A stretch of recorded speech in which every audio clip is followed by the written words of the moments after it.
Studies at the Jawaharlal Nehru University in New Delhi. And she's also the Senior Research Associate for the Centre for World Environmental History at the University of Sussex. And she's co-author of The Politics of Belonging in India, Becoming Adivasi, and was guest editor for a special issue titled Reading the Archive, Reframing Adivasi Histories, which was published in the Indian Economic and Social History Review, and a co-guest editor of a special issue titled Margins in the State, Caste, Tribe, and Criminality in South Asia, of Studies in History. And her forthcoming monograph from the OUP is titled Reordering Adivasi World Representation, Resistance, Memory. So as you can see, she is preeminently qualified to speak on, or rather to be a discussant on today's session.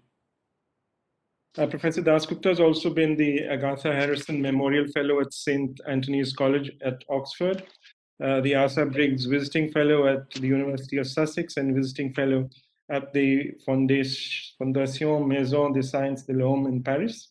And she's been a recipient of a fellowship of the Charles Wallace Trust and a number of other eminent academies and fellowships as well. Over to you, Professor. Thank you so much for your very kind introduction.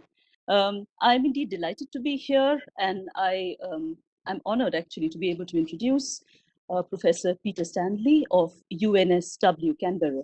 One of Australia's most active military historians is before us to speak today.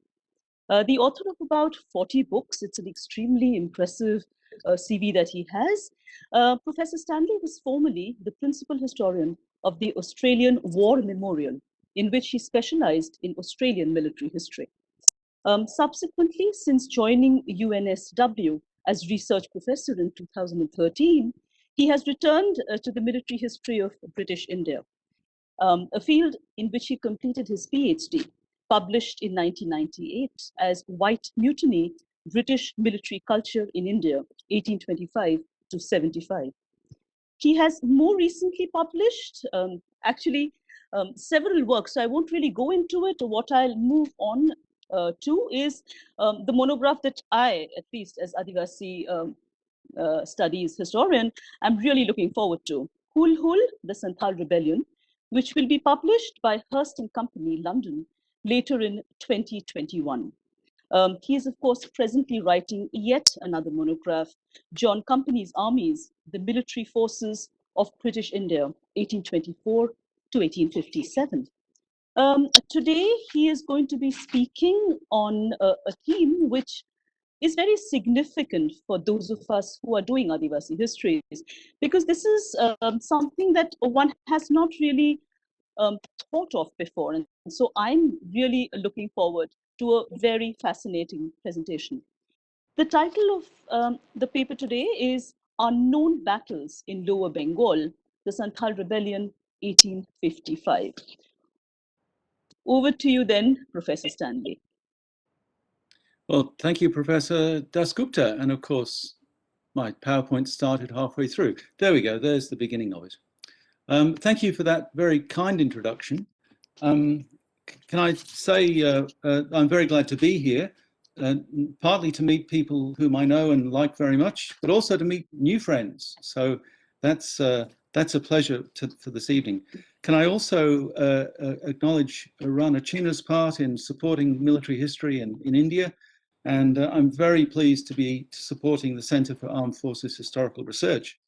And can I also acknowledge the Indigenous people of both Canberra, Australia, and of India. As Professor Dasgupta knows very well, the conduct of Indigenous history in Australia or elsewhere in India, it can be a very sensitive and often fraught business. And people like me who blunder into a field that we really don't know very well may well find that we can take advice from those who know the field. And that's something I'm particularly looking forward to from Professor Dasgupta.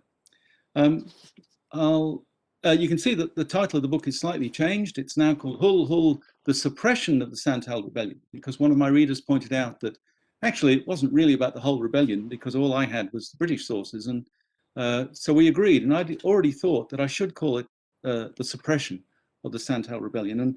And today I'll mostly be talking about the military historical aspects of it. And Professor Dasgupta was kind enough to refer to some of my books. As she mentioned, I've published a lot in Australian military history. That's some of the row on the bottom, with some interlopers in medical history and so on. But in the last 5 years or so, I have been able to focus and specialize in British India's military history. And this book is a further indication of that consuming passion of mine. I want to stress, the reason I show you this screen especially is to stress that I'm not a traditional, simple operational military historian. I like to call myself a military social historian. And the book that's going into production soon deals as much with the, if you like, the social or the ethnographic history of the Santal Rebellion as it does with the military history. Because, of course, we all understand that you can't understand one aspect of that experience without understanding its relationship to the other. And the two things come together completely in looking at the reasons for the Santal Rebellion and its suppression. And I have to admit that I won't this morning, deal fully with the ethnographic dimension of the Santal experience or the memory or the interpretation of the rebellion. That wouldn't be possible in the half an hour that we've got. So it mostly will be directed towards the military history. Where was the Santal Rebellion? Well, it was in the districts of then Bhagalpur and Birbhum. You can see them in the center, the upper center of that map of lower Bengal, almost entirely within those two districts, a little bit in Murshidabad to the east, a tiny bit in Ramgarh to the west, but mostly in what's now Bihar, and mostly Jharkhand and a little bit of West Bengal. Oh, and I should say too that Santal is rendered in many different ways in all sorts of sources, which complicates research, but we'll go with the most usual modern rendering of the name, and that's Santal. Just some of the features of that area. There you see the same map on the right. On the left, you see some of the features. That's the Ganges and the Hooghly in blue, the river flowing eastwards and then south. The greenish colored area is roughly the area of the Rajmahal Hills, which was regarded as the heartland of the Santal people who were migrants to this area over the previous 50 years, mostly living in the hills around or west of Rajmahal. Some of the main towns are at the top in red, Bhagalpur, that's the headquarters station of Bhagalpur district. In the middle, Suri, which is the headquarters station of Birbhum district, and Berhampur, just on the river, which is one of the main military stations in Lower Bengal, and became one of the bases for the suppression of the rebellion. And that red line is the railway that had just been opened. It opened earlier that year, which ran from Calcutta to Raniganj, which is in the coal fields on the Damodar River. And they're the main features, and I'll talk more about them as we go. Just a reminder of the country. This is a shot taken near, looking towards the Rajmahal Hills. It was October, I think, I took that photograph. So the rice is coming into to be harvested. It was then very dense jungle and rich paddy country. The rebellion broke out in July 1855, so that's just at the beginning of the monsoon. And it ended virtually at the end of the year. The Santal Rebellion was one of those wars that actually really was over by Christmas. And this is a reminder of the country over which the rebellion was fought, the country to which the Santal were attached, the country in which they had adopted as their own over the previous 50 years. Professor Dasgupta has edited a special issue of a journal talking about reading the Adivasi archive, and I wish I'd known about that, because this project is very much based upon using sources which have been around since 1855, as you see from the cover of that document, but they've never been used before. I'm astonished. Some of the civil consultations have been used, but the military consultations have never been used before, and they're extraordinarily rich sources, supplemented by the newspapers, which are rich but not necessarily reliable. And I'll just make a point about it. The first is that the sources, these unused sources, mostly reports written by Bengal Army officers and civil officials, are huge. There's volumes and volumes of them, thousands of pages. As I say, completely unused. and that they also reveal not just the movements and the actions and the decisions of the company's forces, but they also reveal a great deal about the Santel experience. And so this isn't just, although it's based on British sources necessarily, because I don't have Santali, I don't have access to oral history, for example, they do reveal both sides of the rebellion. I'll say just a word or two about the Santels, their motivations to rebel, and their leadership, their attitude to warfare, and their character as combatants. Very briefly, the Santal had no tradition of war. The weapons they used were axes and bows and arrows. They were the weapons of hunting and of clearing the forest. They essentially rebelled against the company's rule because they felt oppressed by mostly Bengali merchants. They call them Mahajans. But they also objected to the unresponsive and unsympathetic rule of the East India Company. They had a very strong motivation to relieve themselves of that oppression, but they had very little political program, if you like, except to free themselves from these oppressors. Their leadership is interesting because although leadership was focused on the village or on a group of villages, through the rebellion, a group of 4 brothers from a village called Bugnadihi arose in the Rajmahal Hills. And these 4 brothers proved to be the dynamic and charismatic and visionary leaders that carried the Santals into a huge rebellion. The numbers are immense. There's talk of 100,000 Santals who broke into rebellion in the first weeks of July 1855. Now, we need to use the numbers with caution, but the fact is that it was a major uprising. Not all Santals rebelled, but the rebellion affected the entire Santal community in various ways. On the left, you'll see a drawing made by a British eyewitness of the leader Sidhu, one of the 4 brothers, after his capture and before his execution. And these brothers were really the core of the Santal war effort. And they gave direction to the Santals imperfectly, because of course there were no means of ready communication, no tradition of a general staff, for example. And then the 3 of the brothers were wounded at one of the very first battles, which really crippled their leadership. But the Santals, though, were an extraordinary, tenacious, and as I'll suggest, inventive enemy who faced the company in the largest single uprising that the company faced until 1857. Let me say a word about the company. The company deployed a very large force to the suppression of the rebellion, 10 native infantry regiments, which is about 1/10 of the Bengal native infantry's strength. So it was a major contribution of troops. Several cavalry regiments, including, as Ryan and I were just discussing, the Governor General's bodyguard. The British also recruited in the course of the rebellion what they called bildars, auxiliary fighters, many of them in Adivasi from other ethnicities, Paharias, as they said. And these bildars played a role in the suppression. And also, the middle picture there reminds us that the martial law wasn't declared until the very end of the rebellion in November. But so civil magistrates were vital in directing the military forces, and particularly in collecting intelligence and compiling reports on Santal dispositions and movements. They cooperated often very badly with the military leadership, but nevertheless, they were vital in the company's response. I'll mention a couple of other aspects of the company's response, and that is that they enjoyed a number of strategic advantages, as the engraving at the top suggests, that railway, which ran along the black line at the bottom of the map to Raniganj, and Raniganj is in that coal field on the left.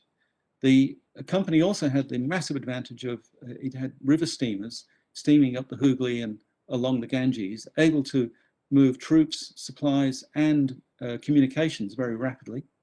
The bottom right picture reminds us that the company assembled a massive force of elephants, collecting them from all over Bengal. About 500 elephants were collected, maybe more, but certainly 500. And they used them to support the columns which were moving through country which was inundated by the monsoon. So the elephants were a major factor in the company's troops' ability to move across the country.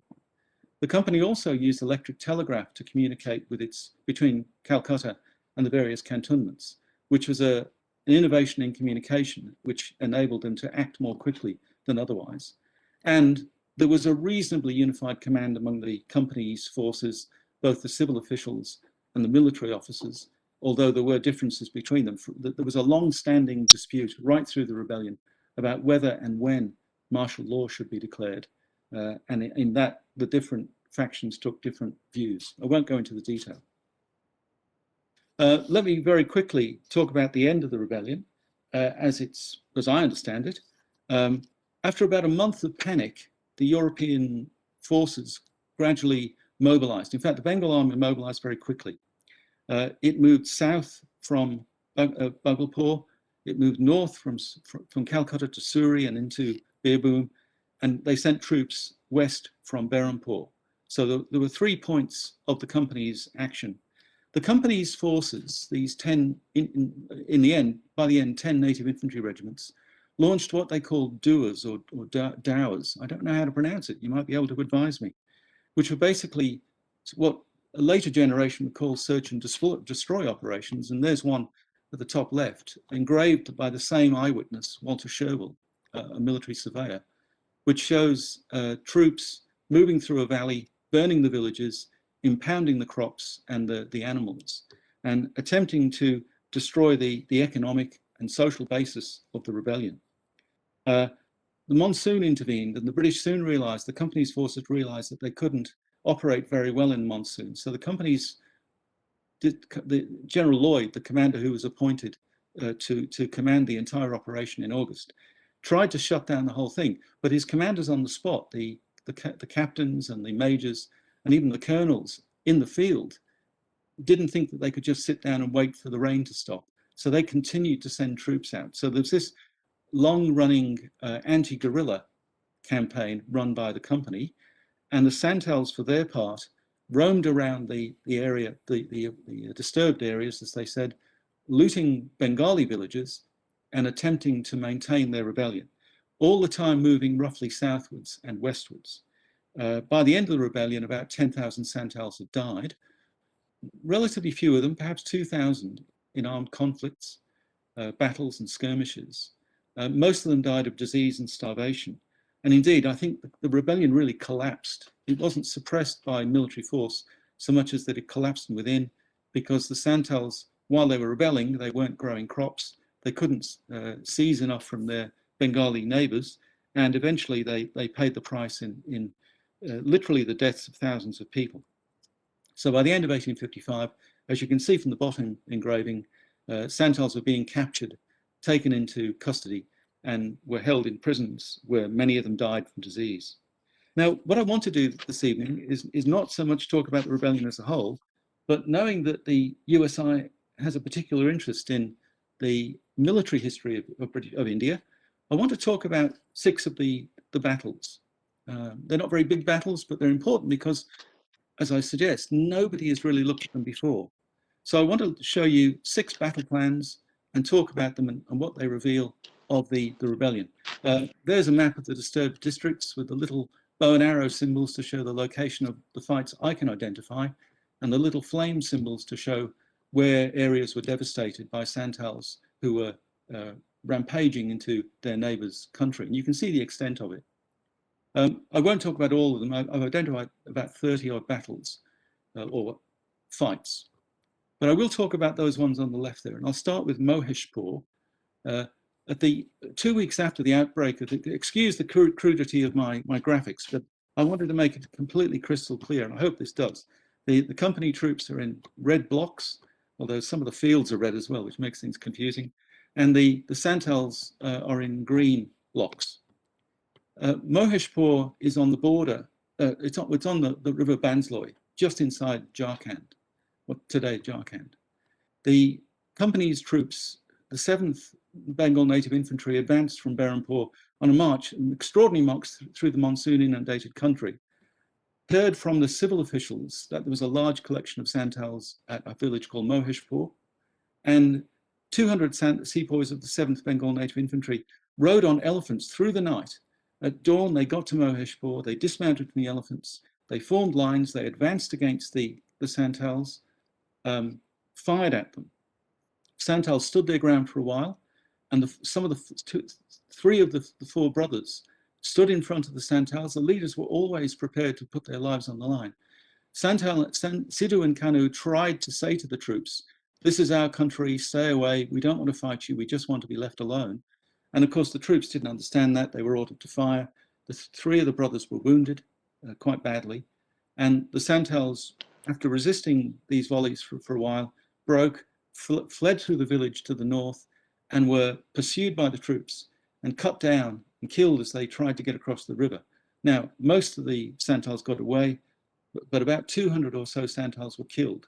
So it looks as if this is the way the rebellion is going to go. The small number of disciplined troops, large numbers of Santals armed with bows and arrows. How could it end in any other way? Well, it could have ended in other ways, and the other actions I'll talk about will give other insights into the way this war developed, because it changed quite rapidly, and it was very different across the area of operations. The next day, the very next day, at Pier Pointy, which is about 80 miles north of Mohidpur, a British force of the Bhagalpur Hill Rangers, which is a local unit, a completely inexperienced unit, was advancing eastwards along the old Mughal High Road, around a place called Pier Pointy, a place where there's a Muslim tomb. They got to a nullah, and remember the nullahs are starting to fill with water because it's the start of the monsoon. And these 200 Bhagalpur Hill Rangers face 2,000 Santals. Basically, the Bhagalpur Hill Rangers, they've got very old and very inefficient weapons. Most of their muskets don't fire. The Santals begin to fire on them with bows and arrows. The troops break. They lose 27 sepoys killed, and their sergeant major, their European sergeant major. Colonel Burrows, the commander of the Bhagalpur Hill Rangers, is disgraced. The troops flee back to Bhagalpur to Kolgong in disgrace, and it's only later in the rebellion that they're used again. So here we've got an example where European trained sepoys are defeated by a large number of Santals. This causes Santal morale to rise, and it depresses both the civil and military officers in Bhagalpur. And in fact, the civil official in Bhagalpur is panicked for several weeks and eventually is replaced. Let me move now to a conflict in near Banskoli, which is a village in Birbhum near Suri. And there was a series of fights in eastern Birbhum, mostly around the railway, which is the East Indian Railway is being built at this very time. It wasn't operating northwards, but it was being built. And the railway line, the track beside it, was used by the company forces as a route for movement, but it also was used by the Santals. The technique or the tactic that the Bengal native infantry units in Birbhum used to begin with was to break their units into small companies of about 50 or so sepoys, and they would go out looking for Santals. On the 27th of July, a young lieutenant called Tom Toulmin, in a quite headstrong way, saw a large number of Santals. The documents say 10,000. It's hard to know because Toulmin didn't survive and nobody who was there wrote a report, but the reports were based on the eyewitness reports collected from the surviving sepoys. But a large number of Santals surrounded Toulmin's unit. He was caught in a nullah in boggy ground. Remember, this is the monsoon. Toulmin's horse became bogged. He was reaching down to strike at the Santals who were surrounding him, and he was killed by being struck several times with an axe, and 20 of his sepoys also died, and the survivors ran in panic back to Suri. So this came as a shock to the company forces. Toulmin was the only European officer to be killed in the rebellion, and those 27 sepoys, about 50 sepoys were killed. So this is a major setback for the company forces, and it shows that the Santals could use their weapons with boldness and really quite aggressively. Let me move to the fourth place, Bisahua. Now, Bisahua is a village in southern Bhagalpur, but I can't find it today. It's either changed its name and it's unrecognizable, or it was a temporary sort of settlement and it now doesn't exist. But you can see it was surrounded by patchy jungle, buildings in a rough line, fields where the Santals grew their crops. And the village was held by about a company of sepoys under a lieutenant called Byrne, and a column of sepoys from the same regiment was approaching, but not yet there. The idea, the company commander's idea was that they would somehow catch the Santals between their two forces. But of course, it didn't work out that way because the two sepoy units couldn't communicate with each other. The Santals confronted the sepoys and stood. The two sides fired at each other, and that meant that the Santals had to be quite close because they were using bows and arrows. It's an example where the Santals learned how to deal with musket fire. In fact, later in the rebellion, they worked out that if they threw themselves to the ground just before the sepoys fired, they would be able to stand up and fire arrows without being shot themselves. So that the Santals, although they've got no military tradition, they're quite inventive in responding to the situation that they're facing. And they're remarkably brave to face gunfire like this. And Bissahua is worth showing because it's the only encounter, it's the only fight in the rebellion that was actually depicted. So this picture, which everyone knows, it's the one that was used in every website and every encyclopedia you see on the rebellion.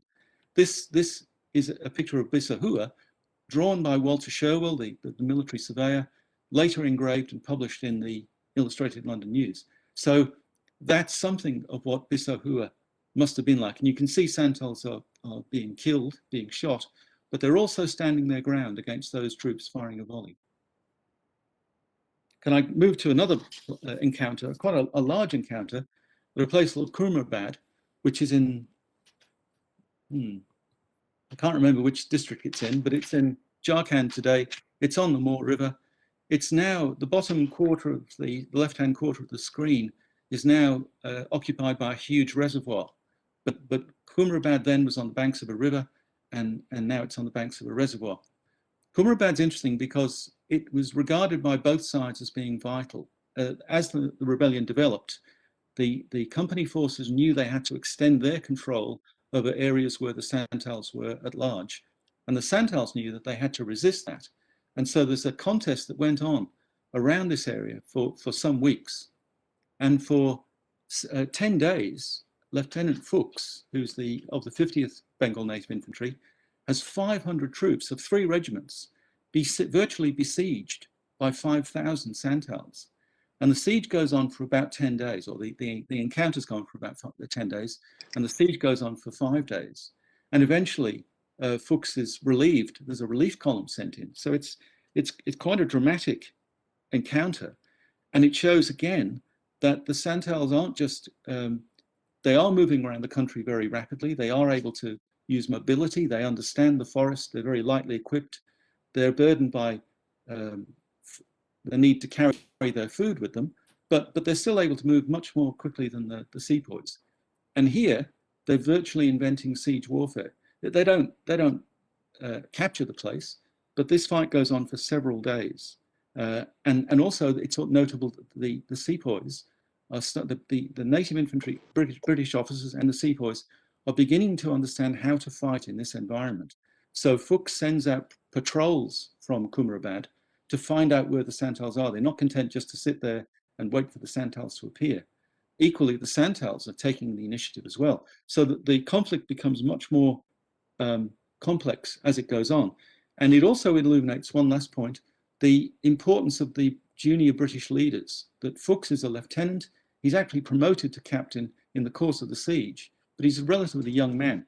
And these young captains and lieutenants are making decisions in the field, and their senior officers, their majors and colonels, are sitting back in the headquarters towns, and they're often cautious and reluctant to move and very worried about committing too many men in one direction and not enough in another. So it's the junior leaders who are taking the initiative. So both sides are learning about guerrilla warfare, if you like. Well, those advantages that I talked about that the company enjoyed begin to make a difference.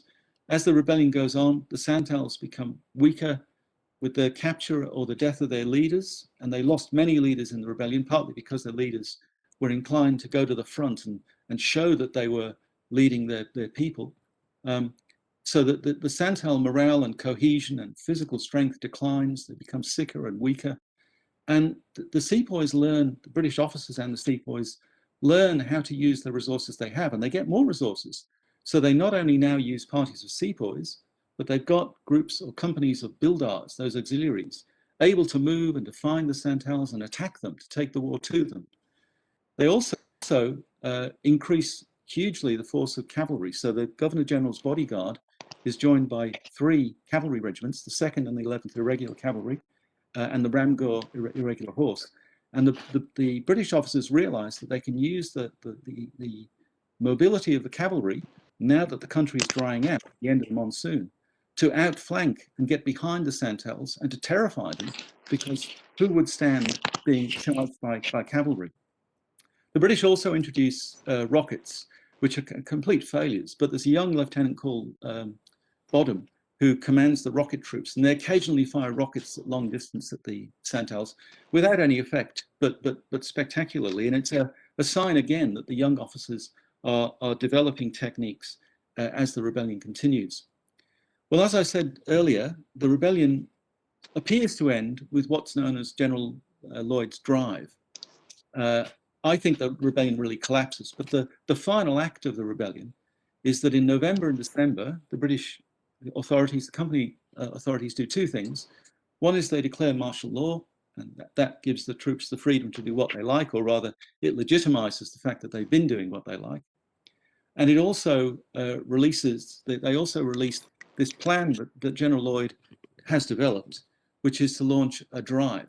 So basically in Beerboom in the south, there's a force of 4 or 5 Bengal native infantry regiments with cavalry, who are forming a kind of an anvil, a line, advancing northwards slowly. And from the north, from Bhagalpur district, there's another line of 4 or 5 Bengal native infantry, regiments, who are advancing through the jungle, driving the Santals, who are now in small bands, ahead of them. And in the area of 2 areas at the south end of Bhagalpur, the rebellion appears to be snuffed out. And it just goes to show that the Santal resistance is absolutely dependent upon their ability to sustain themselves in the jungle, but without growing crops, in the face of disease and sickness and starvation, because they can't carry their food. And so the rebellion, I say, collapses from within. But it also shows that the company authorities are learning as they go and developing new techniques and new tactics, and eventually they claim victory. The rebellion effectively ends at Christmas, the end of the year 1855, at the cost of about 50 sepoys dead, but probably about 10,000 Santals, many of them women and children, because they moved around with the bands of men, and they paid the price. The Santal Rebellion is remembered, as Professor Dasgupta knows, very powerfully, very strongly in Jharkhand especially, but also in Bihar and West Bengal. And in many villages in those states, you come across statues like these on the right, where the brothers from Bugnadihi are celebrated as great heroes of the Santal people. And it's really apparent. If you go to Bugnadihi today, there's a huge ceremonial memorial with golden gilt figures of the brothers. So it's a very powerful expression of Santal identity, and they still draw upon the resistance that they put up to the British as a symbol of Santal unity and identity. The only physical reminder of the rebellion that I could find, apart from these memorials, is this tower, and you see it often on websites. It's the so-called Martelot Tower at Pakur, just in the border it's just inside Jharkhand. And it was built not during the rebellion, but in fact in 1856 by the East India Railway engineers, who were worried that the Santal would break into rebellion again. And so they built this tower, this stone tower, that they could retire into and fire out of if the rebellion broke out again. Well, because it never did. In fact, one of the achievements of the Santal Rebellion was to reform the way in which the area was governed. It created the so-called Santal Parganas. And although the Santals were never treated particularly well, they at least gained a measure of respect for the rebellion. That's all I want to say. As you can see, I haven't talked much about the ethnographic history, which is extensive. Anthropologists, ethnographers, historians of other stripes besides military history have investigated Santal culture, society, and history extensively. My argument is that, unfortunately, because they weren't military historians and they didn't look at the sorts of records I've looked at, I don't think that they fully captured the military dimension of the rebellion, which I think illuminates the Santal experience. And I think it's important to fully understand the rebellion. And of course, I'm arguing that the British records that I've looked at can reveal a great deal of both sides of the experience of 1855. So this is a great chance for me to say good afternoon, good evening, and good night. And thank you for your attention. And I very much look forward to questions and comments and other observations on what I've presented. So thank you very much. Thank you for an extremely fascinating presentation. I've learned a lot. I also have, for my own entry point, certain questions, and I'm wondering if we could bring together the two kinds of histories, then maybe a newer way of looking at these issues would emerge. But before I come with my questions, a point of curiosity. As you know, and as you mentioned, Adivasis have not been in the mainstream of history writing, military history writing. And as you rightly pointed out, the Santal Hul is extremely central when we come to looking at Adivasi protests. So what made you pick up this theme as a research interest? What brings you to Adivasis?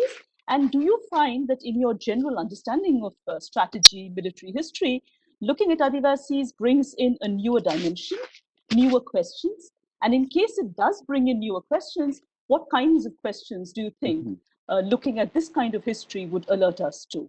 That's partly out of interest. Can I just put in all the questions together, or would you prefer to respond to the questions one by one? No, I'll write them down. That's the first set of questions. Okay, thank you. So that's the first kind of set of questions. And do you think that picking up the Santal Hul is one of the icons of protest in Jharkhand has something to do with the military history also? Would you draw some kind of a connection? Of course, this is the time when you are looking for icons, for writing Adivasi histories for a newly created state of Jharkhand. So how does that come together? That's one set of questions that I had. The other, of course, is from the way we would have looked, we in the sense of those coming in from the Adivasi history perspective. So when we look at the Hul, for example, we tend to see it in terms of Santhal patterns of migration, rights to forest and land, relationship with the zamindars and mahajans. We look at the very different notions of time that the Santals had and the British had. We talk about the whole idea of the imperative of rebellion or the moment of rebellion being actually determined by the Thakur. The Thakur says that it's time for the Hul, which is a very different sensibility from the point of view of military history, where you would look at the failure of leaders. And I would start looking at it from the point of view of Thakur's words having failed. And as a result of which, a part of the enthusiasm, the belief that bullets will be turning into water, and it doesn't happen, a demoralization that will come up from that. So I would move beyond just strategies and try and look at strategies within a cultural ambit. I loved the way you talked about geographical terrains. You brought in the whole idea of seasons. You brought in strategy. You brought in warfare, elephants and horses, horses getting stuck, for example, in the bogs. You talked about how sepoys too begin to get trained. But it seemed to me, and these were fascinating, and these are not issues that we would have looked at while we were writing Adivasi histories. And so thank you. But if I would extend some of the ways that we would be looking at things and draw upon the excellent arguments that you've made, then how, for example, would you look at the relationship between the sepoys and the Santals? You mentioned that some of the sepoys were also Adivasis. We also know that it was not just Santals versus the East India Company.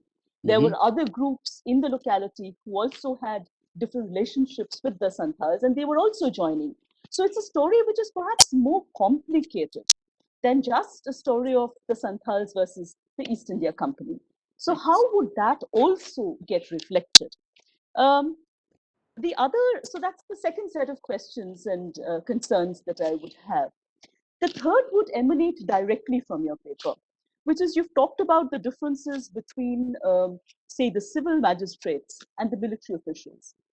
Also between what's happening at the top and how that gets worked out at the ground level. So how, and you've also talked therefore, and that brings me to the interest in the archive, different kinds of records, sensitizing us to very different ways through which battles, conflicts, Santals, all of them are going to be looked at, and which also gets then replicated in the way what's happening in the battles also gets reflected. So can you tell us a bit more about how within the understanding of strategy, within the understanding of battles, this could be accommodated? I have lots of questions, but I'll leave it for the moment because I'm sure after such an interesting presentation, there'll be several questions also from the audience. I hope so too. Thank you, Professor. Look, you've massed a lot of questions and I'll try and respond to all of them.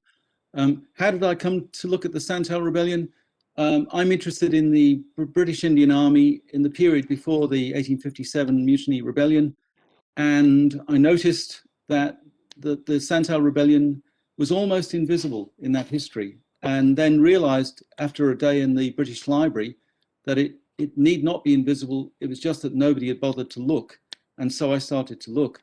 I'm interested in your discussion of the relationship between the Hul and Santal identity in Jharkhand especially. I mentioned those statues. It seemed to me that as you say, Jharkhand was a relatively new state, which has a large Adivasi Santal population. And it struck me that it's an instance, this is an example of how history is used to foster identity, and that I'm sure all of those statues weren't simply produced by individual villagers. I'm pretty sure that there was an effort to foster a pride in a combative Santal identity, which then had consequences for Santal politics in our time, because of course the Santals struggle for welfare and autonomy and for respect and for economic independence continues. So I think the Hul is a really interesting example of the uses to which history is put.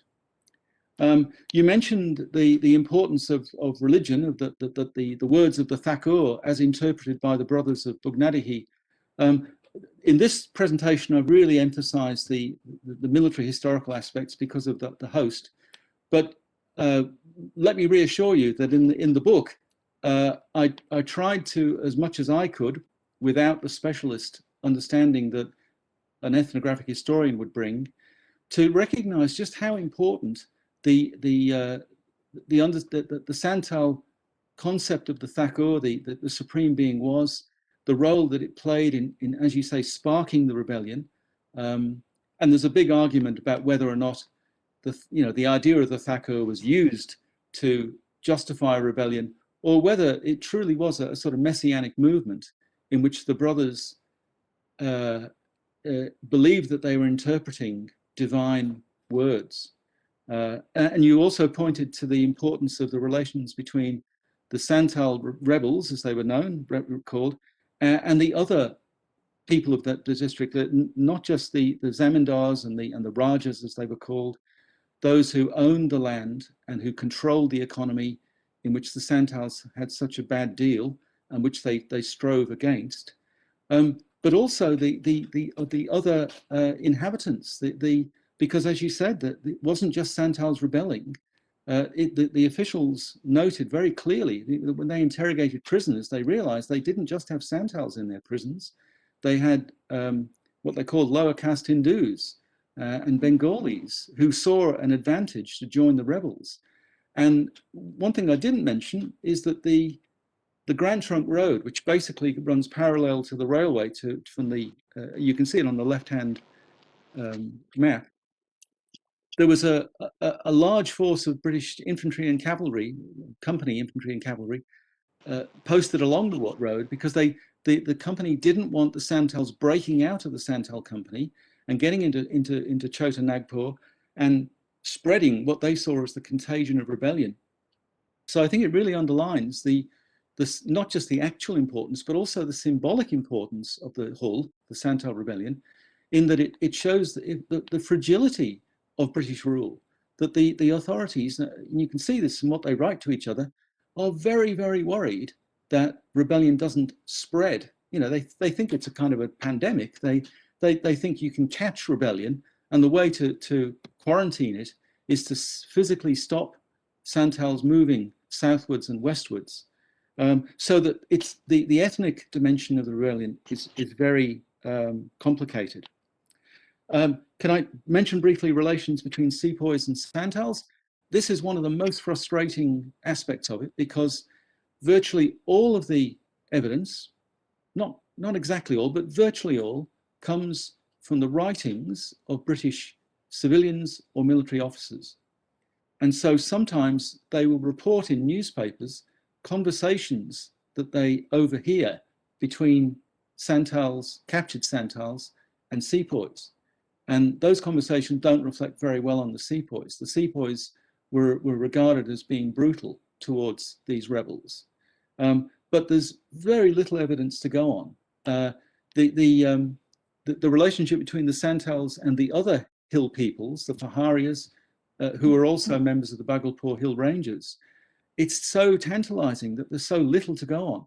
Now, it may well be that an historian who uses sources other than the ones I've used, who, for example, uses oral history sources or, you know, I don't know, environmental sources, I don't know what there is, and I have no access to them, but they may be impelled by my work to add and to elaborate on this really important, but so far not very well observed aspect of the rebellion.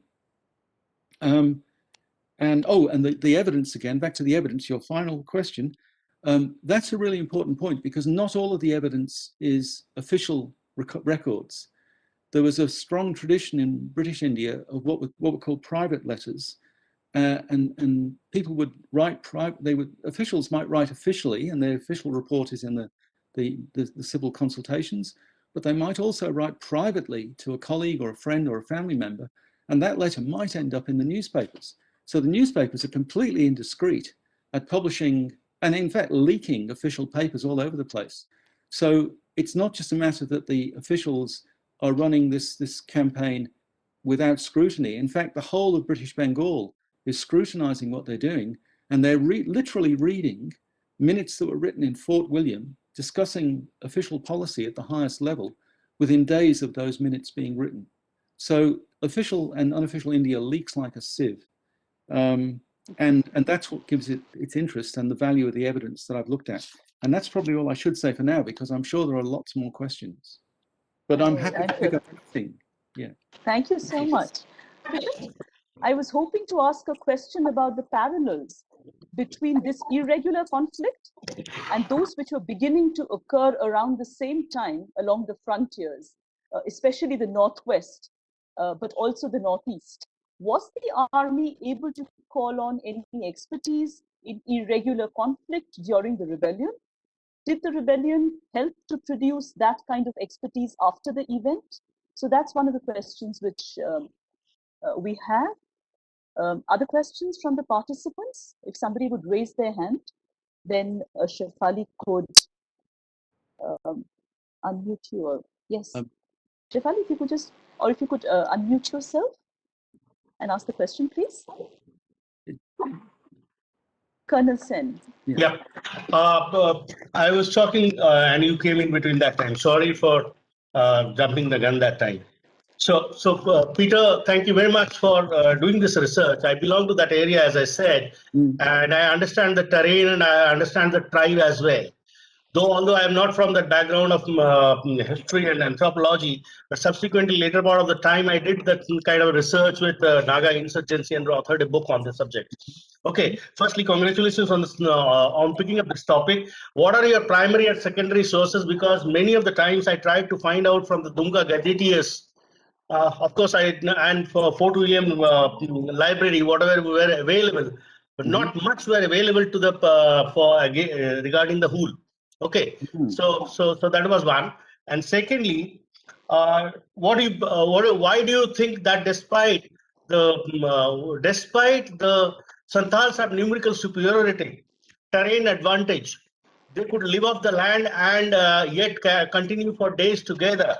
Why did the whole did not survive for a longer period beyond a particular area? And if you look at it, that the area of influence was from up north, that was in Pipati, towards the eastern side on the Rajmahal ranges, coming down south to Maheshpur, towards Pakur to a bit of Birbhum, you touch it, not even Siuri, but on the western fringes to Baskuli, Baskuli to Kumdabad to Dumka, to my place also on where is Handwa Estate. Okay, so this is the area of influence where they were operating upon, but they could not survive or they could not sustain that whole. What could be the reason?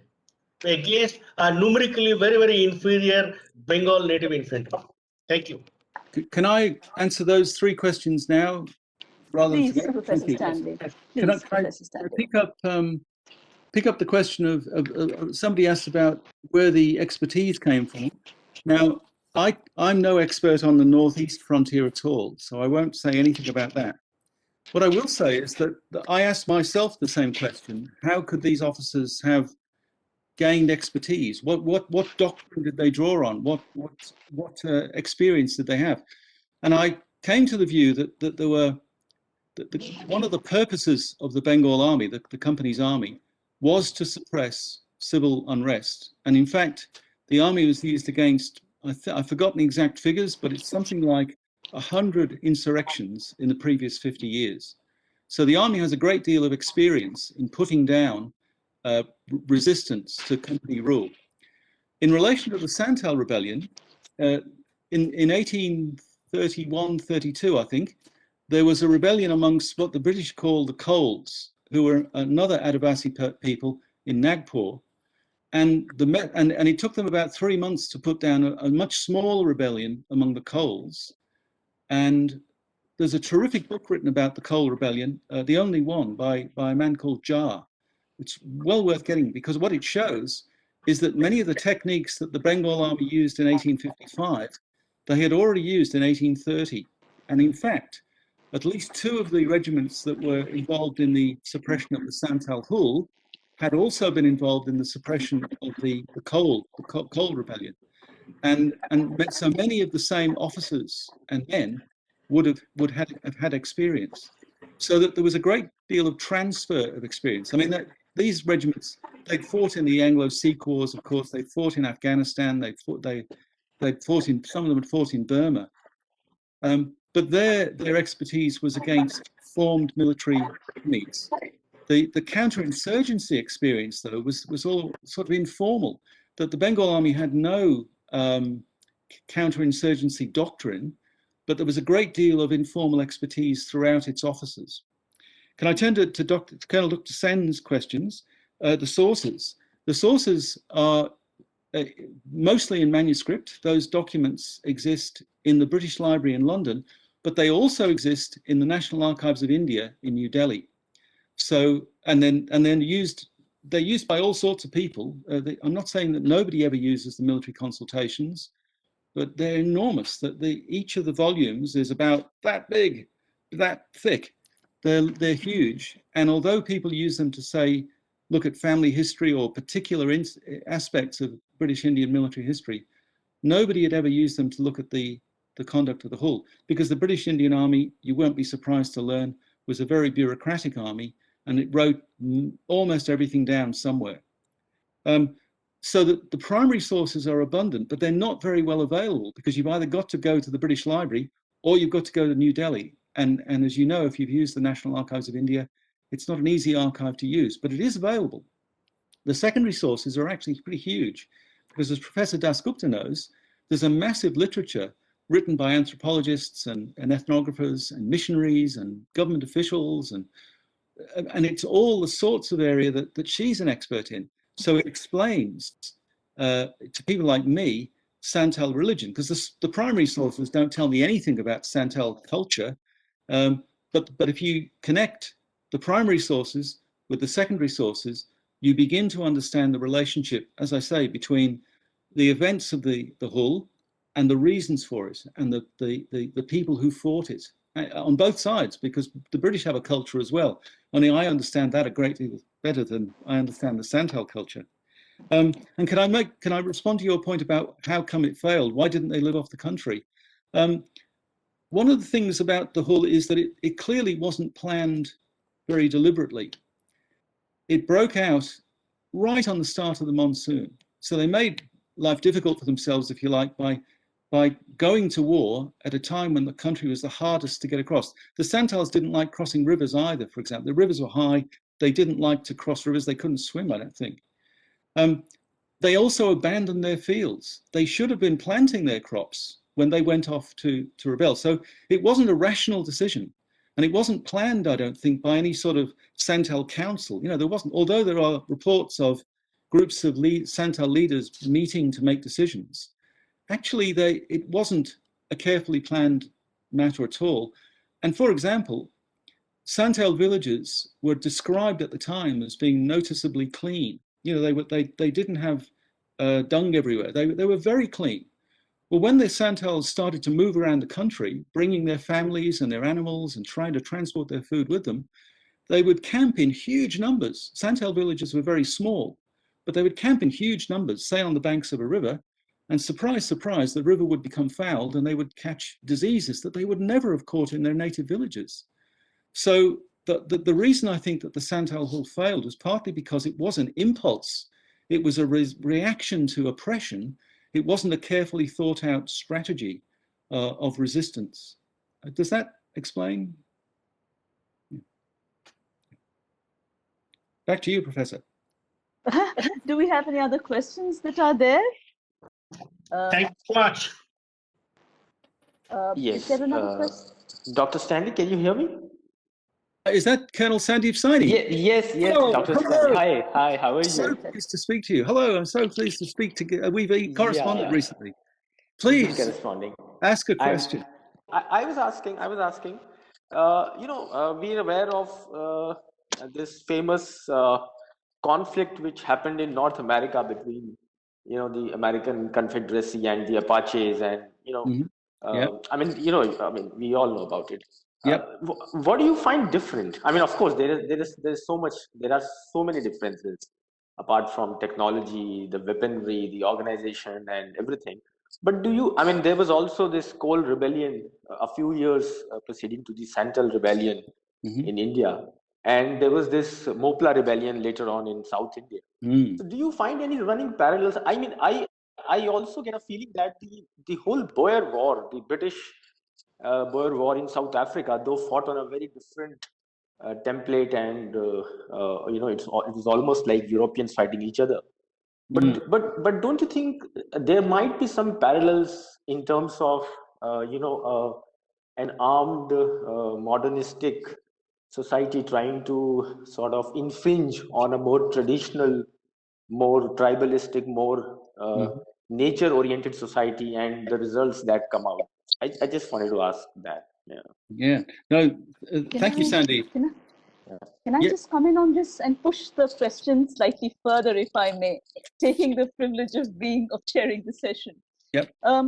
Here, rather than just drawing parallels, could I request you to push the argument further and try and tell us if within strategizing, how much would the understanding of communities actually structure what would be strategy? How far do you, in this story, for example, you did say that the strategy began to change after 3 battles. So would you see it in terms of parallels, or would you also see it in terms of difference? And that brings me back to the initial question that I asked, which is how far do you think that in a larger scope of military history, would you fit in the Santal whole? Sorry, this was an intrusion on a question which came. No, I think you've helped to focus the question, Professor Dasgupta. Can I say a few things here? Great question. And it just happened that while I was writing the book, I was also teaching a course on American military history, and we were looking at the American frontier wars, and I was asking similar questions. And indeed, during the course of the Hull, some of the Calcutta newspapers, the British newspapers, are referring to the American frontier experience. So they're saying, should we treat the Santals like the Americans treat their Indians? So there's definitely a parallel between them. And indeed, one of the things that connects them, or rather parallels, as you asked about, was aspects like adaptation. That it's very clear that in North America, Indian groups changed their tactics and indeed their technology as the conflict changed location. And I mean, famously, the Plains Indians adopted horses. You see the same process, but on a much smaller scale over a much more compressed time period among the Santals, who are clearly, you can see that individual Santal bands are learning. They have one encounter one week with a sepoy column, and they do a different thing the next week because they've realized that didn't work and this might work. The only thing they don't do is they never seem to realize that one of the weaknesses of the company's forces is the fact that it relies on elephant transport. And if only the Santals had attacked the elephants rather than sepoys, then it might have had a different outcome for some places. The other thing that I think connects the North American and the Santal experience is the idea of the spiritual dimension, the cultural dimension, and their attachment to the land. And it's very clear that North American Indians weren't just fighting over patches of prairie. They had a deep connection, just as Australian Indigenous people had a deep connection to their land. And that's one of the impulses for their resistance. And the Santal also had this profound connection. I mean, it's extraordinary that they'd only been in this country for about 50 years, but they developed an enormously rich symbolism and significance in investing features and rivers and rocks with spiritual meaning. And I think both of those aspects inform the way in which those peoples fight against the technologically superior enemies.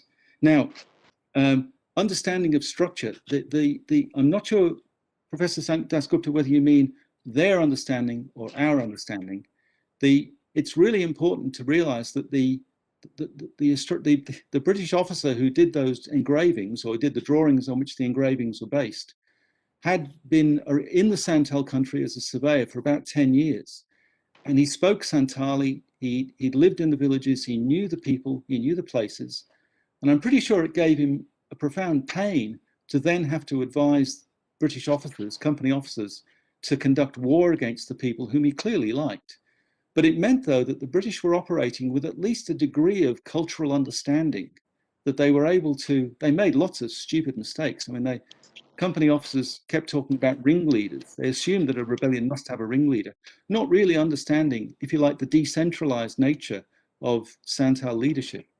But they had a degree of cultural understanding, not very profound, and the military officers didn't, and they couldn't even speak Santali. So they were very reliant on the intelligence and advice from civil officers. Now, and the other aspect of your question is, to what extent is our understanding informed by cultural knowledge? And I would say absolutely. I'm not saying I've got not saying I understand Santal culture very deeply, but I don't think the Santal Rebellion, the whole, could be understood if the historian didn't at least attempt to understand the cultural and the social and the religious aspects, and as you say, the environmental. For a while, I was working on a theory, and as an environmental historian, you might be able to comment that I was working on a theory that there were environmental reasons for the outbreak of the Hull, and there were environmental reasons for its collapse. Well, I think there are environmental reasons for its collapse, but I never was quite able to understand enough about the climate and the agricultural system of Lower Bengal to really make that first idea work. But I think we absolutely have to understand this, if you like, in the round, and not just as military historians. Thank you. Thank you both for your question. Any further questions? Do we Yes, have any other yes. Peter, can you hear me? Yeah. So wasn't it Charles? I mean, what I want to ask is that probably it was Charles Dickens who said that, you know, it must be shameful for us to be firing on these poor Santals who just stand there and they don't even move. I think they would not even move when the sepoys would start firing on them. Was there, and I think he also said that they are far better than our arch enemy, the Russians, the Santals, and should we not treat them in similar manner? Was there some kind of public outcry or a feeling of shame or some sort of social outcry in the mother country in Britain at that time about what the company did? I wanted to ask that. Thank you. Good questions. And if you can give me an idea of where that Dickens quote is, you'll get thanked in the book, because I'm not familiar with that quotation. But you're right. There were two reactions in Bengal in the outbreak of the rebellion among British people. One was that they were panicked. There was an evacuation of civilians. In fact, some European civilians were killed, not very many, but they evacuated. All the railway engineers fled. And in Calcutta, there was alarm and calls for example, the deportation of all the Santals to Burma, and even for mass depopulation and, you know, draconian punishments. As the rebellion went on, though, both the military officers and the people who were reading newspapers began to feel sympathetic towards the Santals. And so that many of the military officers, some of the military officers wrote of how they admired and respected Santal bravery for, as you say, standing up to musket volleys armed only with bows and arrows and axes. And after the rebellion, missionaries moved into the Santal country in a major way, with deeply sympathetic to the Santal predicament, and all moved by the sacrifices that the Santals had made in order to make clear that the pain that they'd suffered. So British sentiment did change, and in fact, the Santals weren't, although there were many trials, hardly any Santals, you know, a few hundred Santals were sentenced to prison. So British attitudes to the Santals changed dramatically because of the reporting and the perception of the rebellion as it proceeded. I think that's, yes. Peter, just one more question. Peter, do you think there could have been some sort of effect or this rebellion, you know, spread? I mean, is there any connection between the War of Independence or Mutiny of 1857 and the Santal Rebellion? Could you find any evidence in your research of anything of that nature, or this needs to be explored further?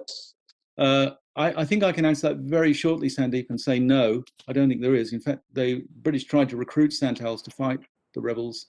But no, it's part of Indian nationalist mystique that there was, you know, that the Santals are a precursor of the great nationalist War of Independence. But I would argue against that. But I know Rana's trying to ask a question, and you've had three, so we should let Rana have a go.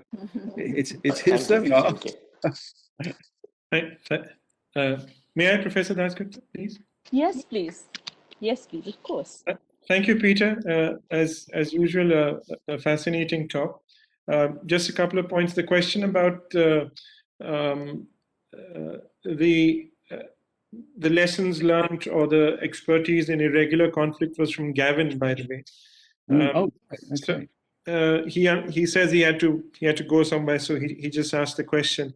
Yeah. But the answer, I mean, I think as far as the answer to his question is that no, because you know, the kind of warfare, although it was irregular warfare that was being conducted both on the northwest and on the northeast frontier, it was the terrain over there, which was, you know, hilly terrain, which kind of directed both the tactics and the strategy, as it were. So so while that actually continues to evolve and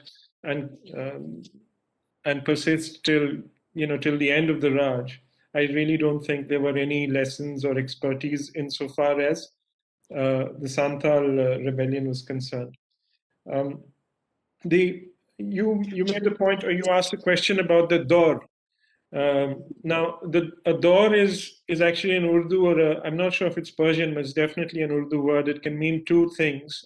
One is it can mean a period. So we are now going through the COVID ka door, which is the COVID period.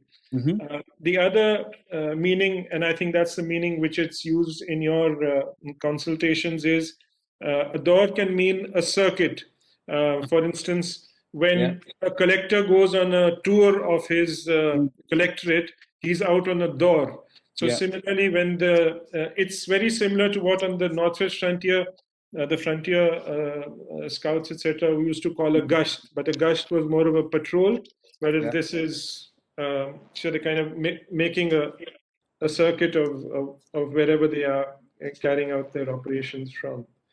The one question that I have, and I think you've partly answered it, but I'll ask it nonetheless. One of course, the problems that we all face when we're dealing with military history in South Asia is, is the paucity of subaltern sources. And while this is a huge problem across the board, I should imagine it would have been doubly so for the Santals, with given their kind of cultural background. But is there anything at all, either whether you or Professor Dasgupta, for in their folk songs or anything else that that harks back to that period? I'm just interested. Well, I defer to the ethnographic historian, but yes, I've used some oral history translated from the Santali, and there are lots of songs because the Santals became very popular among anthropologists because it's such an interesting culture. So there are books and books of Santal folk songs and Santal proverbs and Santal stories, and lots of them either refer directly to the Hull or allude to this sort of experience of the Hull. And I've used them in the book as section titles because I've tried to impart a sort of Santal flavor to a book which is basically based on British sources, but to remind the reader that we're dealing with this culture. I've been able to quote from those sources. Can I though quickly go back to your point about comparing irregular warfare on the Northwest frontier and the Santal Rebellion? I think there is a connection. You're absolutely right in that the terrain and the enemy and the technology and the climate on the Northwest frontier was so different to the Santal conflict in Lower Bengal that, of course, there are no direct parallels.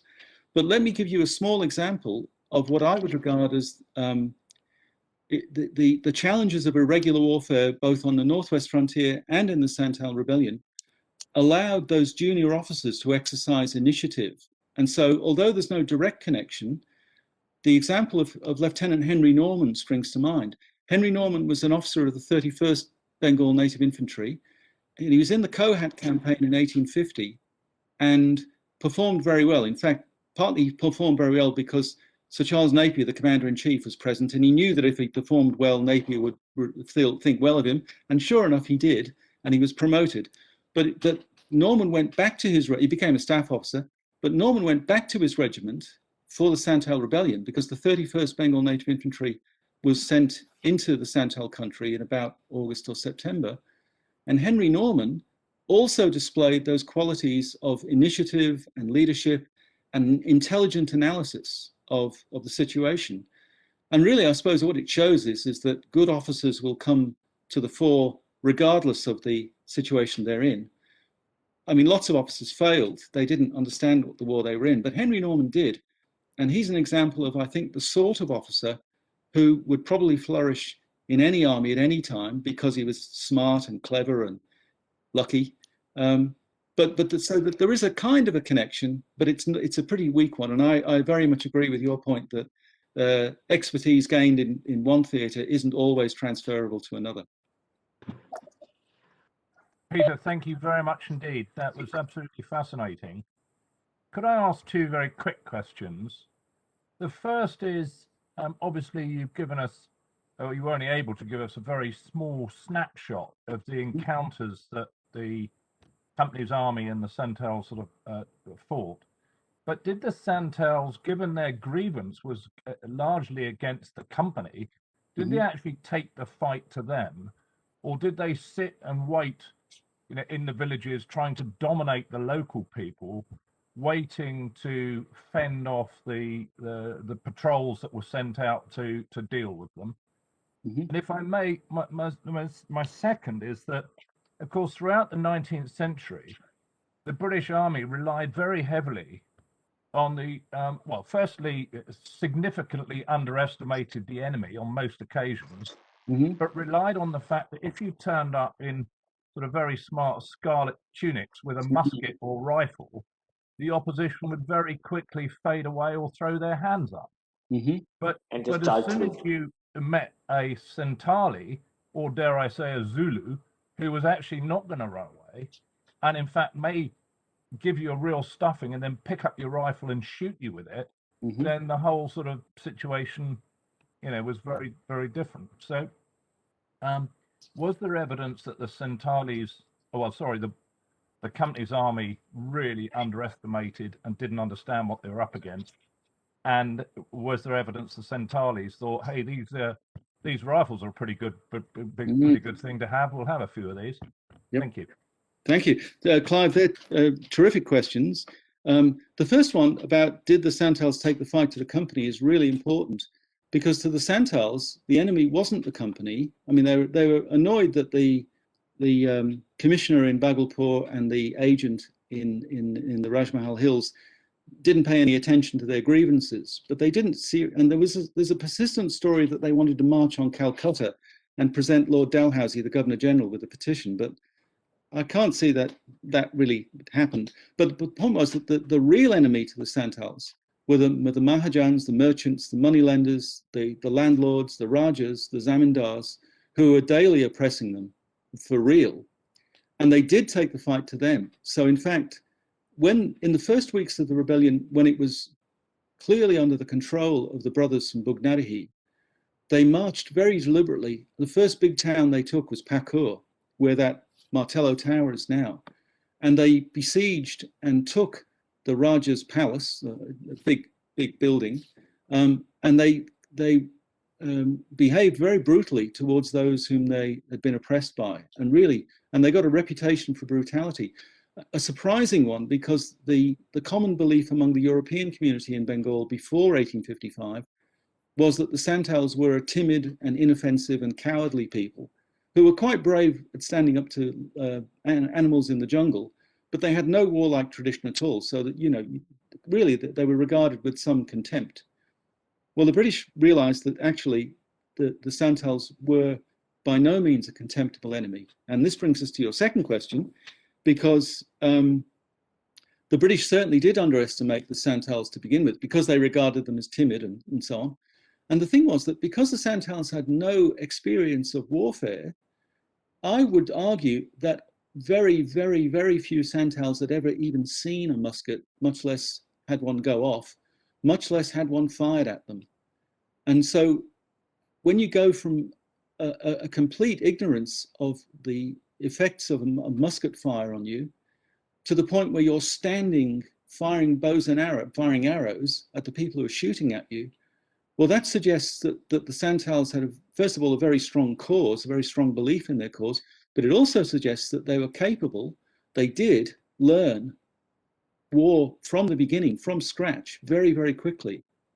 The other point about them not being impressed with is that they then, as you say, they actually did pick up muskets. So that the sepoys killed at Pier Pointy, the sepoys killed at in Beerboom when Toulmin was killed, the Santals picked up at least 40 muskets.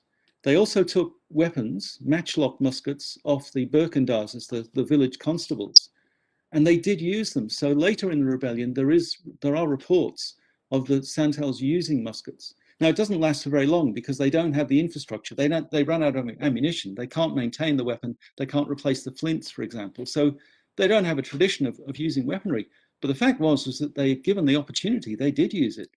And the British, who had underestimated them, as I said a bit before, came to quite admire the Santals for their bravery, but also recognized that they were they were on a remarkably steep and effective learning curve.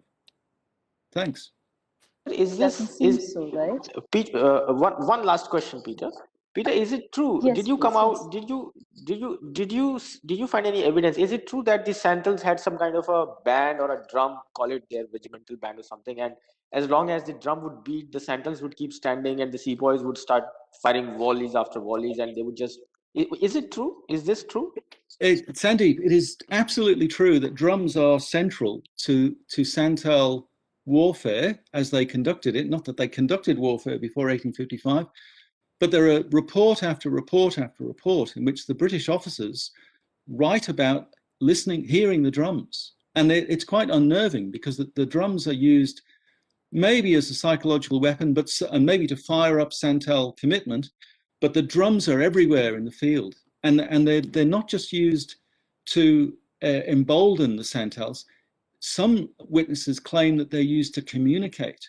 And there's some evidence for this. Santals were great hunters, and they would assemble in large bands to hunt. And the way in which the hunting bands were controlled was by using drums. And so the argument goes that in 1855, when Santals were moving through the country in large bands, they would be, for example, called to concentrate by drums beating. And the evidence for that comes from their enemy. But of course, the sepoys also use drums to communicate on the battlefield. And there is an instance where a section of sepoys goes off and is supposed to be recalled by the sepoy drummers drumming. But of course, there's so many Santal drums that are sounding that the sepoys can't hear their own drums. And that they have to be called back by the officer riding off after them and calling them back. And Santal drums are just pervasive they're in the culture. There's different types of drums for different purposes, for different ceremonies and dances. And it's very clear that they took them to war and that they were regarded as really important. In fact, one of the oral history sources is by a man who was a drummer. And he talks about how he used the drum in battle. And then after the battle at Kumrabad, he throws the drum away. And it's a sign, I think, of Santal demoralization, that this man who was, that was his role, discards the drum because he's running away from this losing battle. So thank you, Sandeep. The drums are really important. I think the drums won't leave armies till what? The First World War? I mean, the French, the British. In battle. That's interesting. In battle, yes. Crimea is really the last, I think. Yes. No, there's drummer boys in the Zulu Wars, aren't there, Clive? There's drummers in Islandwana. There were drummer boys in the Boer War too. There were too. Drummer Hodge. Yeah. Sons of the regiment. Yes, that's right. They didn't, as far as I'm aware, they didn't beat their drums in action, but they were buglers as well. There. Yeah, they were buglers too, so they were communicating using bugles rather than drums. But yes, there are. You're right, though. There are drummers. Well, there are still drummers in the British Army, but they're not really. Well, I think the British. Yeah. Sorry, the British love their drums, right? Yeah. Indeed. All through the red coats and the regimental bands playing and the marching in the garrison against Lucknow and all those things. Yeah, I think the Indian Army is pretty good at that sort of stuff too. Yeah, yes, absolutely. But as an aside, I have Rana will appreciate that I have a Queen South Africa medal to a young drummer boy who was a son of the regiment, and before closely interacted with them, and therefore I understand that they are not the ones who will leave the battle so easily, right? Well, they had very few muskets, which were they ran out of ammunition. There is no doubt, but they are the master archers, which I have seen through my life. I have experienced. Yeah. What I'm saying that they cannot be. The British native infantry couldn't have broken the ranks so easily, except until unless they would have understand, and they would have used psi warfare. In your research, did you look into this side? Because I understand the Santals, and you could mobilize, through the use of psi warfare very easily. Very simple people, very hardy. very sharp in their tactics. They're the terrain fox.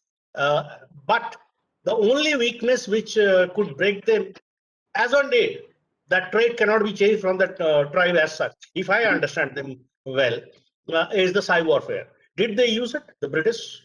The British did.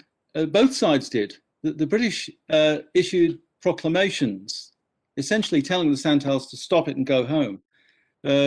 Unfortunately, Santali was not a written language then, so the proclamations had to be in English and Bengali and Hindustani, as they said. So none of the Santals had an idea of these proclamations. The Santal psychological warfare, I think, is really important. And you mentioned arrows, and I must say a word about arrows. Later in the rebellion, Santals, and this comes back to Professor Dasgupta's point about the importance of understanding culture.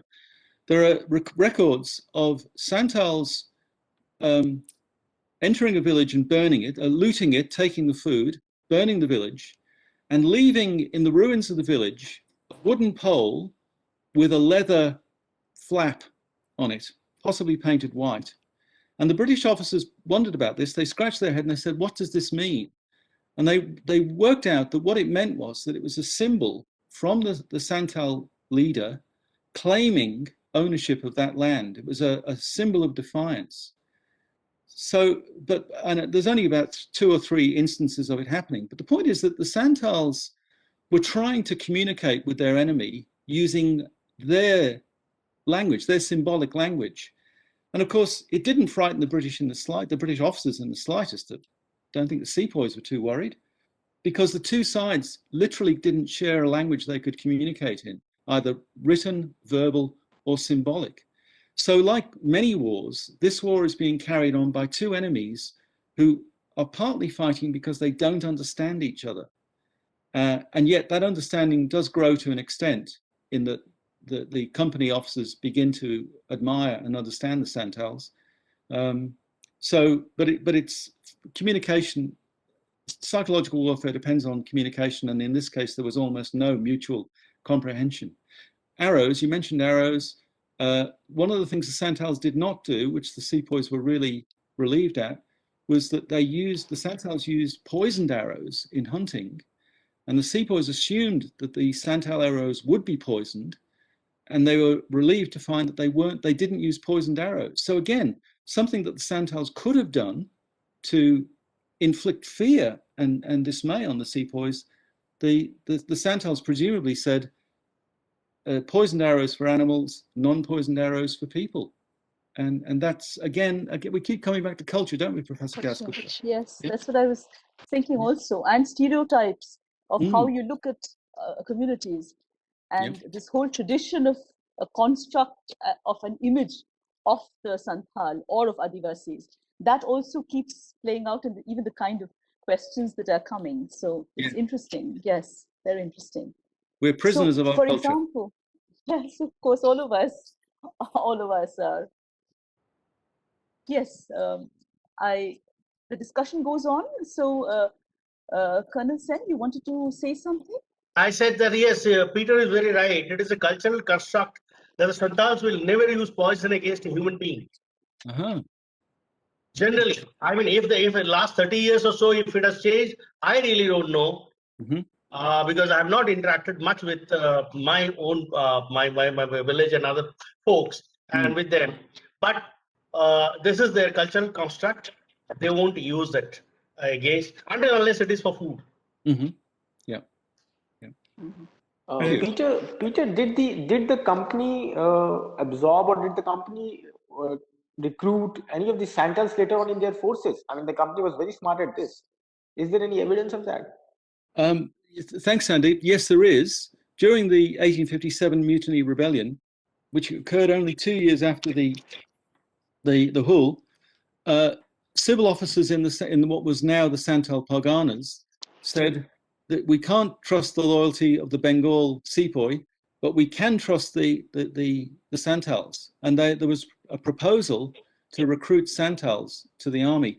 I don't think any of them actually were recruited, but the point was that the Santals, if you like, had proved their valor through the rebellion, and now they're like the Sikhs, were being recruited by the British to be in the company's army. But remember, the overwhelming or the dominant theory that took over the Indian Army post 1857 was the idea of the martial races, and the Santals, because they were relatively small and slight people, despite the valor that they displayed in 1855, were regarded as distinctly non-martial, and so they were not recruited into the Indian Army at all. I would assume that that's changed today, and that the Bihar regiment includes Santals recruited in their part of India. I don't know, but I'm assuming that that's the case. Would be an interesting thing to study if in the Bihar regiment of the present day army, if there are certain, laws and traditions or myths or some sort of prevalent from that, that part of the rebellion. Would be very interesting to really look at that. It would indeed. Yeah. Not research I can do, I'm afraid. No. But it's also interesting, and this is more in the context of the question raised by squadron leader Rana Chinna, which is that, what kind of sources could one look at to construct the story of rebellion beyond official sources? And even now in Adivasi regions, you have these stories being worked out through songs, performances, etc. And these are extremely interesting to see the interplay between history and memory and what really is happening, because I've looked at this in the context of another movement, and it's enormously interesting how these memories are being worked out in the present context, how it's drawing upon the past, and the kind of gap that we who look at official sources, when we go and try to reconstruct the stories of rebellions, protests, the kind of questions, the gaps, all of that we are faced with. But this is more in continuation of one of the questions which came up, that, oral sources. So it's not just songs and riddles and poetry, but as much the performance and the way these performances, again, craft their own kinds of stories. Yep. But thank you. If there are no questions, further questions, can I briefly respond to your comment? Yes, please. Yes, of course. I think you're absolutely right that, as I said, all through the Santal country, there are statues. At Bugnadihi, and there are other depictions.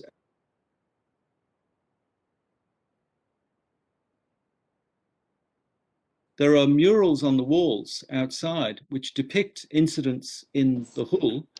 And the really interesting thing to me was that the enemy that was depicted were British soldiers. Now, there were no British soldiers, British soldiers, only officers, but no British troops involved. And it made me realize that oral history only gets you so far. It's a really important element, and transmitted memory, transmitted through the generations. It's really vital to understand how important the Hull is to the Santal community today.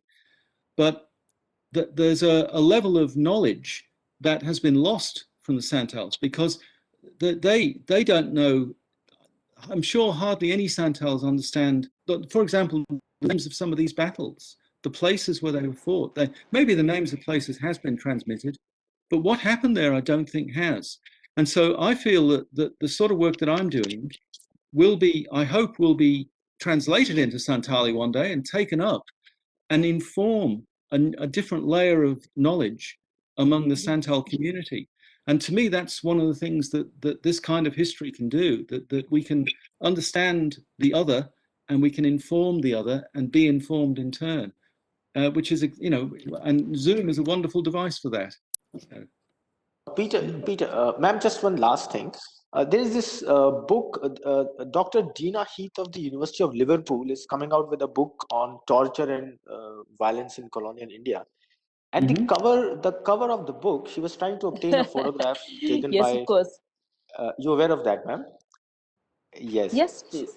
Yeah. So the other day I was, we were having this conversation, and at the cover of the book, unfortunately, she was trying to get a photo which she couldn't get from the British Library because of the pandemic. Now the cover of the book that she has chosen is a Santal painting or an illustration which shows these Santal tribals in chains.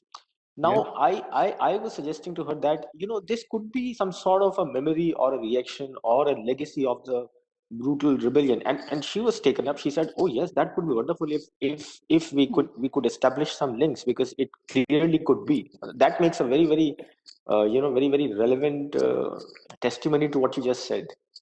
Yes, that's right. I wasn't aware of that book. Thank you. Some Santals were tied up, I know, because there's images of them made at the time. But lots of the prisoners escaped because they weren't guarded very well, and they for example, they were held in open sheds. But there are also there is also evidence of sepoys being brutal towards Santal prisoners. Not torturing, but intimidating and beating. So yeah, look, we need to accept and acknowledge that happened. Right. Yes. Okay.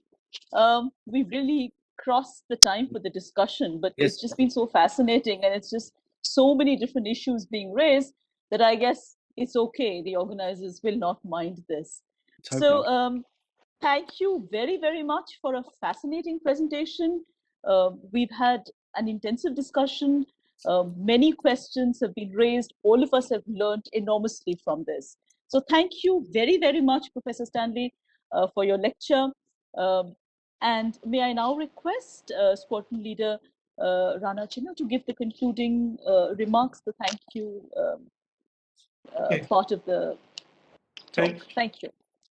Thank you, Professor Dasgupta. And there's not really very much left to say except to thank Peter for a fascinating talk.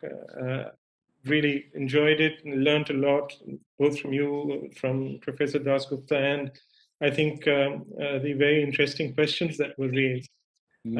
So all in all, it's been a very illuminating couple of hours. So fantastic. Thank you. No, thank you all. Yeah. Thanks a lot. And thank you also, Professor Dasgupta, for having taken the time. And hopefully, I really liked your suggestion that in future, maybe, we could have a greater intersect of different disciplines of,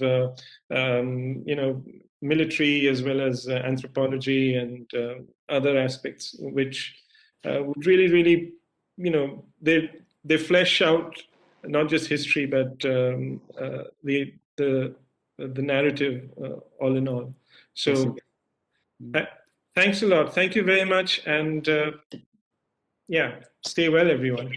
Okay. Thank you all. I really enjoyed that. Thank you very much for inviting me also to chair the session. I've also learned a lot, and it would be wonderful if actually we from different understandings would come together in academic discussions. Indeed. Thank you very, very much. One day in New Delhi, Professor.